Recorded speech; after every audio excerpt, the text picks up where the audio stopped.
안녕하세요.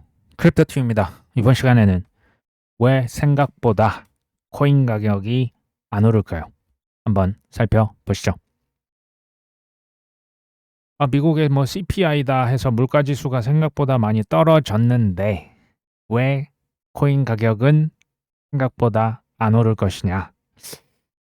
어, 여기에 대해서 일단 제 동생이 어제 그 오후 영상에 한번 말씀을 드렸다시피 6월 달에 물가, 더 정확히는 유가가 하락한 것은 저는 일단 첫 단추가 잘 끼워졌다라고 생각해요. 근데 6월 달에 물가 하락으로 앞으로 상황이 모두 반전되기에는 두 번째, 세 번째 단추도 실은 있어요.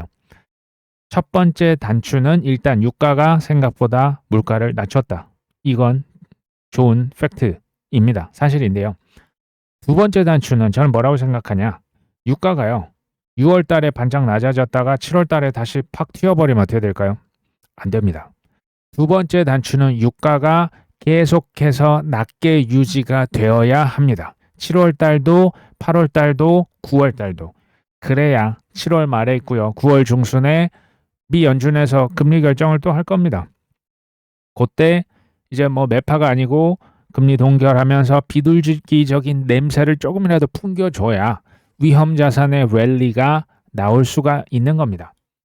그래야 유가가 떨어지고 물가가 떨어지고 해야 데이터를 중시한다라고 여러 번 밝혔던 미국의 연준 의장이 금리를 결정할 거 아니겠습니까? 근데 케빈 워시는 지금 청문회 아니면 이렇게 나와서 얘기를 할 때 가만히 들어보면 물가 안정 이것을 이제 지지하겠다. 그러니까 물가를 무조건 안정시키겠다. 물가 인플레이션 파이터로서의 면모를 계속 보인단 말이죠. 코인나 구제금융도 안 할 것이다. 우리 코인 투자자들 입장에서는 조금 서운할 수 있는 얘기를 실은 계속하고 있어요. 근데 저는 케빈 워시 입장에서는 지금 정적들이 많습니다. 너 지금 트럼프 대통령 허수아비지 하면서 이렇게 쳐다보고 있는 사람들이 정말 쌀벌하신 분들이 많아요. 근데 거기다 대고 이렇게 저는 코멘트가 반드시 필요하다고 보는 거예요. 뭐야? 그러니까 6월 달의 물가 하락은 일시적이고 이게 계속 지속하기 위해서는 어찌됐건 금리도 포함될 수 있다. 그러니까 이게 이제 진짜 물가 계속 높아지면 금리 올려야지 어떻게. 지금 이런 얘기를 하고 있거든요. 물가는 반드시 잡겠다. 이것만 들으면 참 쉽지 않아 보입니다. 그렇죠? 근데 지금 폭스뉴스에서 지금 트럼프 대통령이 지금 이런 얘기를 했습니다. 이미 다 알고 있는 내용이에요. 이번 주에 이란 협상 응하지 않으면 발전소다 교량이다 싹 다 날려버릴 거야. 예전에 그 석기 시대라 보시면 돼요. 그렇죠? 그러니까 여기에 지금 타임라인을 사실 정확히 집어넣은 거예요. 이번 주에 협상장이 안 돌아오면 니들 이란을 좀 지칭해서 다음 주에 다 날려버릴 거다. 지금 이렇게 또 얘기를 하고 있는 거예요. 두 번째 단추를 제가 얘기를 드려볼게요. 두 번째 단추가 잘 꿰져야 되는데 이건 뭐냐면 유가를 다시 낮춰야 합니다. 이걸 괄호 열고 닫고 야 이제 대화해야지. 그러니까 지금 얘기를 하는 거예요. 협상장에 이제 얘기할 때 안 됐어? 이제 슬슬 이제 내 앞에 지금 나타났으면 좋겠는데 지금 얘기를 하는 겁니다. 미사일 공격, 드론 공격, 해협 봉쇄, 재봉쇄 20% 어쩌고 저쩌고 이건 다 뭐다? 지금 협상하고 있는 거예요. 다소 좀 거친 협상의 과정이라 보시면 됩니다. 제 예상컨대 이란도 마지못해서 응하지 않겠냐. 물론 이란도 그렇고 미국도 이제 강경파는 당연히 무조건 반대예요. 근데 온건파 중에서 이제 이란은 주로 외무부 장관이 담당을 하는 것 같아요. 이게요, 이란도 여기에 무조건 그냥 무시만 할 수는 없는 게 좀 당장 돈줄이 너무너무 급해요. 그래서 이제 다시 좀 라운드 테이블로 아니면 비공개를 해서라도 또 중재자들이 중재를 해서라도 협상 테이블로 다시 나오지 않을까 하는 생각을 합니다. 호르무즈 관련된 걸 보면 어지럽죠. 트럼프 대통령은 해협은 이란 선박 빼고 내가 다시 개방을 할 것이다. 그다음에 여러 가지 얘기를 하는데 이건 결국 뭐냐면 호르무즈 해협에서 통행료 부과하면 안 된다. 결국 이걸 제가 해석을 다시 한번 해서 드리면 두 번째 단추를 잘 끼우고 싶어요. 무슨 얘기입니까? 유가를 다시 낮추고 싶습니다. 이런 얘기를 저렇게 다양한 어조로 이렇게 얘기를 하고 있어요. 자, 미국은 이라크와 시리아에 뭐 갑자기 금융 제재를 싹 다 제재, 뭐 테러 국가에서 해제시켜줬죠. 기억하십니까? 이라크와 시리아에 있는 송유관을 복원시키겠다. 그래서 호르무즈의 해협 의존도를 낮추겠다. 이것도 지금 제가 해석을 똑같이 합니다. 두 번째 단추를 잘 끼우고 싶습니다. 똑같은 얘기라고요. 유가를 다시 낮추고 싶습니다라는 얘기를 지금 여러 가지 방법으로 하고 있는 겁니다. 트럼프 대통령이 이번에는 이라크를 얘기해요. 이라크 뭐 산유국 맞죠? 그 막대한 석유 매장량과 잠재력이 있다.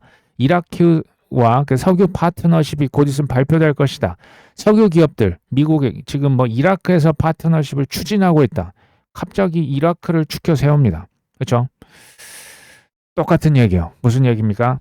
두 번째 단추를 잘 끼우고 싶습니다. 유가를 지금 조금 이제 팍 튀었지만 다시 저 $70 언저리 가능하면 앞에 6자를 보고 싶다라는 얘기를 지금 또 이렇게 하고 있는 거예요. 그러면 미국의 연준 의장이 데이터를 기반으로 한다면서요. 그럼 이 사람은 제가 볼 때 주연이 아닙니다. 연준 의장은 조연이에요. 주연은 누굽니까? 트럼프 대통령, 미국 행정부예요. 여기에서 뭔가를 만들어서 데이터를 주면 케빈 워시가 그것을 기반으로 결정을 해야 정적들에게 책 잡히지 않을 수 있다라는 얘기가 되겠죠. 세 번째 단추는 뭐 우리가 수백 번을 지금 듣고 있지만 어쩔 수 없습니다. Clarity Act예요. 루미스 의원이 있어요. 이제 친코인 의원은 다음 주에 미국 상원에서 이 법에 대한 논의가 시작이 될 것이다. 논의가 되려면 이제 법안이 곧 있으면 이제 나와줘야 돼요. 어쨌든 차주라면 7월 20일부터 24일 요 주간을 말합니다. 7월의 네 번째 주에 이 법이 상정이 돼야겠죠. 안건이 상정이 일단 되고 그 다음에 이것을 티키타카 여기서 토론을 합니다. 그 다음에 60표 이상이 이제 표결이 돼야 되는 그 클로처라고 하는데 이 표결을 먼저 60표가 나올지 안 나올지 여기서 결정을 하고 그 다음에 상원 최종 표결합니다. 근데요, 변수들이 꽤 있습니다. 지금 이게 확정된 게 아니고 루미스 의원의 바람이에요. 정확히는 추진안을 그렇게 다음 주 이제 그 법안 상정을 시키려고 하는데 그 NDAA입니까? 국방수권법이라고 하는 게 우선순위가 실은 더 있습니다. 그래서 국방수권법 먼저 처리가 되면 이게 일주일 정도 뒤로 또 밀릴 수도 있습니다. 그러니까 7월 20일 주간이 아니고 그러면 7월 마지막 주 7월 27일 저기 7월 31일 요때 상정이 될 수도 있는 거예요. 그러니까 이분이 지금 뭐 확정적으로 얘기하는 것 같지만 실은 가봐야 합니다. 미국의 상원의 원내대표가 있어요. 존 튠이라고 하는 이분이 안건을 상정을 하는 권한을 가진 분이거든요. 이분이 7월 넷째 주에 하냐 7월 다섯 번째 마지막 주에 하냐를 결정을 하겠죠. 존 튠도 뭐 공화당 이제 그 미국의 상원 원내대표지만 민주당에서 표를 얻을 길, 지금 문제가 되는 거 딱 하나다. 이걸 해결하고 안건 상정하겠다. 이렇게 얘기했거든요. 그게 뭐냐? 윤리조항이에요. 지금은 이자 아닙니다. 지금 뭐 개발자도 물론 있지만 핵심은 윤리예요. 윤리조항 아시죠? 곧 있으면 이제 뭐 하루 이틀 내로 법 통합본이 나옵니다. 이걸 가지고 뭐 지난 100일간 이제 그 밑에 보좌관들이 엄청 그 열심히 일을 했다라고 합니다. 통합이라고 하는 것은 미국의 상원 은행위원회 버전이 있고 농업위원회 버전이 있어요. 이거 두 개 합치는 거죠. 이게 이제 나와야 뭐 이제 논쟁을 하고 안건을 상정을 할 거 아니겠습니까? 이 지금 예민한 시기에 일부 미국의 상원 민주당 의원들이 클래리티 법안에 반대 입장을 표명하면서 이것을 부패한 법안이라고 강렬하게 비판합니다. 지금 이게 그 뉴스 컨퍼런스 앞에서 발표를 하는 거거든요. 세 번째 단추는 다시 얘기해드리지만 시장구조법이에요. 근데 이 예민한 시기에 민주당 3명 의원이 부패법이다라고 주장을 하는데요. 지금 여기 지금 표지에 뭐라고 적혔냐? Stop Trump's Crypto Corruption. 멈춰라. 트럼프의 코인 부패. 이런 범죄를 멈춰라. 굳이 트럼프라고 하는 이름을 콕 집어서 지금 이렇게 대대적으로 언론 플레이를 하고 있는 겁니다. 다시 얘기 드리지만 지금 우리가 지금 10가지 왔는데요. 그 전에 스테이블 코인 이자 가지고 제 기억에 한 두세 달 이상 매번 이거 이제 뭐 저 제이미 다이먼이랑 코인베이스 대표가 싸웠던 거 기억하십니까? 이자는 문제가 안 돼요. 지금은 윤리 조항이 아직 타협이 안 됐죠. 이자는 타협은 끝났습니다. 사실은 반코인의 대표 주자 JP 모건과 모건 스탠리, 이제 모건 패밀리거든요. 근데 이 친구들은 사실은 지금 뭐 단순히 코인을 뭐 ETF 판매하는 그 정도가 아니고 이 전체 크립토 산업, 디지털 자산 산업을 장악하기 위해서 분주히 움직이고 있습니다. 그리고 민주당 내에서도 온건파가 있고 저기 이제 좀 과격한 파가 있어요. 뭐 이란도 마찬가지고 어디나 그렇죠. 여기에서 생각해 보십시오. 클래리티법이라고 하는 건요. 달러 패권과 AI 패권이 이게 사실 연결이 돼 있어요. 중국을 견제하고 그다음에 이게 국가 보안 자산이 뭡니까? 비트코인이라고 좀 그 프레이밍을 그렇게 좀 공화당에서 씌웠고 앞으로 그렇게 실제로 될 겁니다. 그리고 이게 국가 부채, 스테이블 코인이잖아요. 달러 패권 이게 다 연결이 돼 있거든요. 이거요. 막을 수는 있겠지만 막으면 감당이 안 됩니다. 미국의 혁신과 미래를 이게 막을 수 있는 부담이 있는 거예요. 누가? 민주당이. 이거 막으면 이 이제 국회의원들 선거 전에 미국의 혁신, 국가 보안을 위협한 사람 누구야 해가지고 이제 블랙리스트 뜰 수가 있는 거예요. 트럼프 대통령과 그러니까 막판에 타협을 할 것이냐 아니면 이 법안을 저 2030년으로 미룰 것이냐. 저는 뭐 긍정적으로 일단 계속 보고 있습니다. 핵심 사안은 윤리조항. 근데요, 우리가 너무 많이 들었고, 그럼 구체적으로 어떻게 타협안이 나올 수가 있을까요? 제가 이걸 저 클로드 AI, 클로드가 전 제미니보다 좀 더 좋은 것 같아요. 어쨌든 살펴보니까 윤리조항 그 문구는 지금 현재 버전에서 빠져 있어요. 그럼 이걸 이제 집어넣어야 됩니다. 근데 여기에서 보시면 문제가 됐던 게 지난 5월 달에 비공개 회동에서 큰 범법 행위가 벌어졌을 때 누가 관할할 것이냐, 누가 소송을 할 것이냐라고 했는데 여기에서 이제 파토가 난 거거든요. 주 법무부 장관이 해야 된다. 주 법무장관. 이거 이제 공화당에서 철퇴를 놨고 연방 법무장관이 단독 집행해야 된다. 이거는 뭐 트럼프가 지명한 사람이거든요. 그래서 지금 이 서로 이제 다 거부를 했던 거예요. 소송 권한을 누가 질 것이냐. 근데 이게 지금 말이 소송 권한인데 누가 칼자루 쥐고 목에다가 칼을 겨눌 것이냐기 때문에 이것은 타협이 쉽지 않은 굉장히 첨예한 분야가 맞습니다. 그렇죠? 그 스테이블 코인 이자처럼 굉장히 이해관계 지금 얽혀 있는 거예요. 타협안을 저는 이렇게 봅니다. 지금 집행 주체가 지금 누구 주정부든 연방정부든 지금 정부였잖아요. 이것을 민간으로 이전시키자. 이게 지금 가장 유력하다라고 하는데 저는 이게 가능성이 있어 보여요.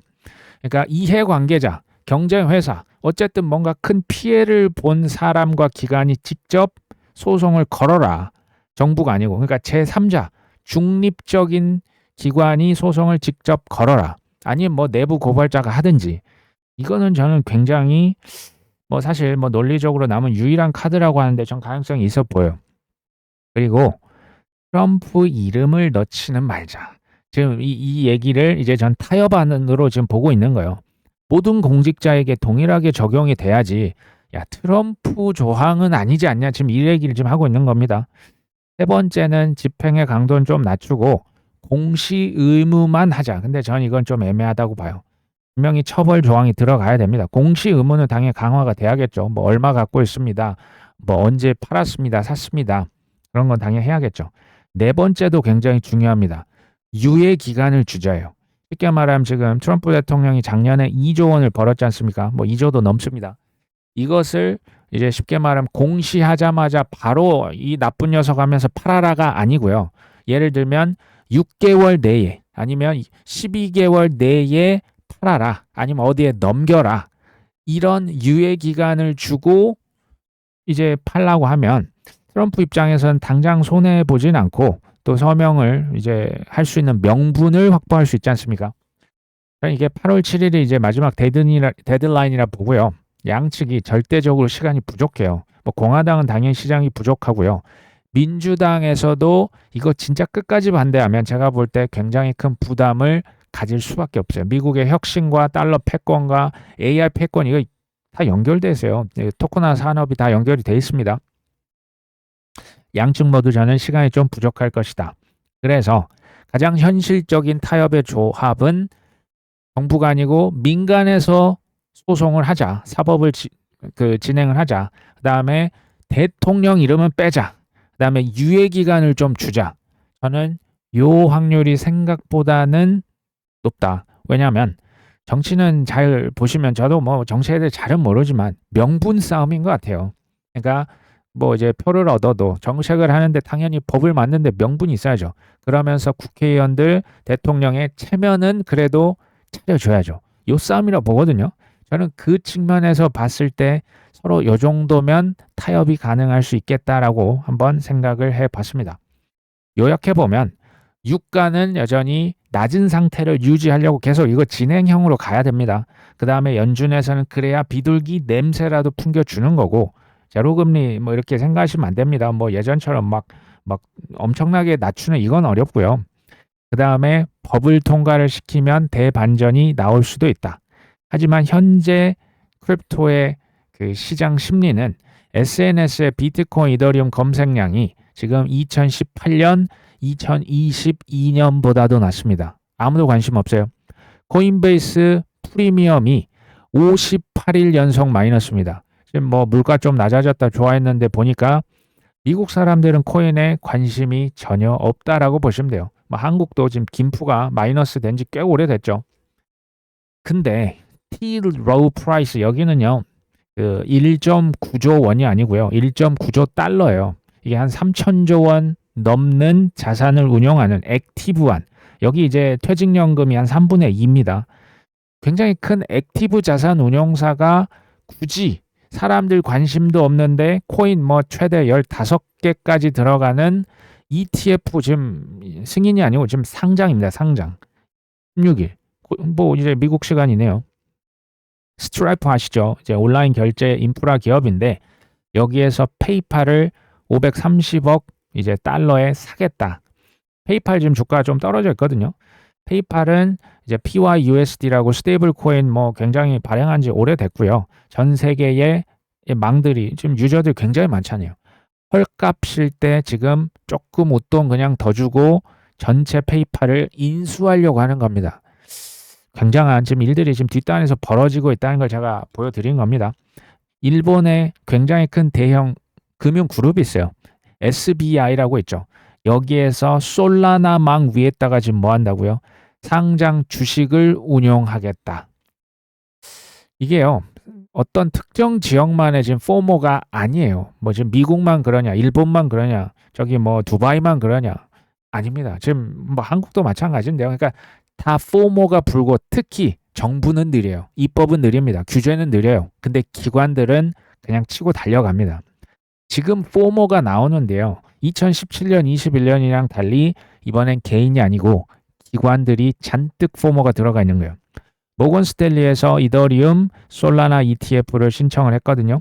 업계 최저 수수료로 모시고 있어요. 왜? 늦게 들어갔으니까. 0.14%입니다. 블랙락보다 더 싸요. 그 다음에 이더리움, 솔라나 이자까지 주는 ETF. 좀 늦게 가지만 아주 싸게 모시고 있죠. 우리나라의 DB증권도 옵티미즘 아시죠? 이더리움 레이어 2 재단과 토큰화 증권 좀 사업 좀 같이 좀 해봅시다. 물론 양해 각서입니다. 이제 막 시작하는 거겠죠. 이들의 행동을 가만히 보시면 이거 말이 아니잖아요. 코인의 가격에 전혀 개의치 않습니다. 이게 포모라는 게 뭐냐면 지금 우리나라 부동산 보면 서울 수도권 뭐 대출 규제하고 하니까 더 포모 해가지고 비싼데 그냥 저 규제하면 저 옆에 동네 막 오르고 있잖아요. 지금 그게 지금 일어나고 있는 거예요. 전 세계 글로벌 기관들의 포모가 실제로 이루어지고 있습니다. 우리나라 5대 대형 거래소 지금 다 지금 좀 표현이 그렇지만 침뱉어 놨잖아요. 지금 지분 지금 뭐 정부 당국의 결정을 기다릴 지금 시각이 없는 겁니다. 그렇죠? 모건 스탠리 지금 이 뉴스가 잘 안 알려져 있는데요. 크립토 신탁은행 조건부 승인을 이미 받았어요. 모건 스탠리. 쉽게 말하면 모건 스탠리 자회사 코인은행을 별도로 지금 만들어서 조건부 승인 은행을 그 코인은행이 됐어요. 모건 스탠리 자회사 하나 만들었습니다. 물론 지금 여기서 대출은 안 됩니다. 모건 스탠리에서 코인은행을 왜 만들었을까요? 도대체 무슨 일을 할까요? 여기 보시면 올해 2월 달 신청해서 6월 18일 조건부 승인을 받았고 뉴욕에 위치한 모건 스탠리의 자회사를 만들었어요. 일단 디지털 자산을 수탁하겠죠. 모든 뭐 토큰이건 뭐건 뭐 주식이건 부동산이건 이걸 모두 보관할 수 있는 기본 중에 기본은 수탁입니다. 수탁도 보관 수수료 받거든요. 이걸 보니까 디지털 자산을 수탁, 매매, 스왑, 이체, 스테이킹해서 이자 줍니다. 스테이킹 사업, 그 다음에 담보까지도 들어가요. 정확히는 담보로, 그러니까 비트나 이더 담보를 잡아줍니다. 아까 대출 못한다고 했죠. 맞습니다. 담보 제공까지만 하고요. 쉽게 말하면 은행의 여신 업무는 모건 스탠리 계열사, 그러니까 은행들이 담보대출 여신 업무는 해요. 지금 파트를 나눠 놓은 겁니다. 비트 이더를 담보로 잡는 거예요. 모건 스탠리가 전사적으로 디지털 자산에 지금 사실상 대차게 올인 하고 있는 거예요. 모건 스탠리를 우리가 자주 들으니까 굉장히 뭐 그냥 뭐 적당히 큰 지금 회사가 아니에요. 9조 달러 자산 운용사예요. 9조 달러. 초대형 은행입니다. 초대형. 여기에서 사기, 불법, 다단계 지금 불장난하고 있다라고 생각하시면 안 되겠죠. 한편으로는 생각해 보십시오. 클라리티법이 만약 이번에 뭐 저는 뭐 그렇게 보진 않지만 이게 지연이 된다고 해도 모건 스탠리 지금 뭡니까? 지금 못 먹어도 고하는 거예요. 제가 아까 보여드렸던 뭐 SBI다 뭐 어디다 법 통과를 지금 신경 안 쓰고 그냥 달려 튀어 나가는 거예요. 우리나라 뭐 거래소들 그냥 다 지분 인수해버리는 거예요. 그렇죠? 미국이 이기냐 이란이 이기냐 맨날 이걸 우리가 머리 아프게 싸우지만 미국은 아예 그냥 코인을 뭐 100만 개 비트코인 사겠다라고 한 곳이고요. 이란은 이미 수령하고 있는 것이에요. 누가 이기든 상관이 있습니까? 없어요. 누가 이기든 없어요. 어찌됐건 관전 포인트는 그럼 뭐냐? 유가를 낮추려고 하는 노력과 법을 통과시키는 이것을 저는 선거 전에 소위 말한 미국의 행정부에서 트리거로 사용할 확률을 높게 보고 있는 거예요. 트리거. 그들이 트리거로 활용해 줘야 돼요. 그러니까 쉽게 말하면 펌핑의 도구로 쓸 수 있다. 그럼에도 저는 굉장한 초낙관론자인데요. 그럼에도 사실 이걸 다른 말로 하면 7월 말에 진짜 FOMC 우리 한국 시간 7월 30일 새벽이더라고요. 그때 금리 결정 발표합니다. 그 다음에 8월 초, 8월 7일까지 법 통과의 데드라인이거든요. 그 전까지는 반대로 말하면 좀 재미없을 수도 있겠다라는 생각을 해봤습니다. 그러니까 맨날 우리가 뭐 날짜 적어놓고 이때 되면 뭐 몇 개월 후면 쉽지 않죠. 그래서 저는 그걸 막 이렇게 날짜에 우리가 집착하기보다는 그냥 오늘 내게 주어진 이 하루는 다시 돌아오지 않거든요. 그냥 잘 살아냈으면 좋겠다. 마지막으로 Crypto is here to stay입니다. 코인요 안 사라집니다. 요거는 제가 10년 전부터 실은 확신했거든요. 우리 눈앞에 계속 소음을 갖다 붙일 거예요. 뭐 이제 이란 전쟁, 뭐 유가가 튀고, 뭐 금리가 오른다, 뭐 법이 통과가 안 된다. 코인은 없어지진 않을 겁니다. 오늘 방송 여기까지 합니다. 끝까지 시청해 주셔서 감사합니다.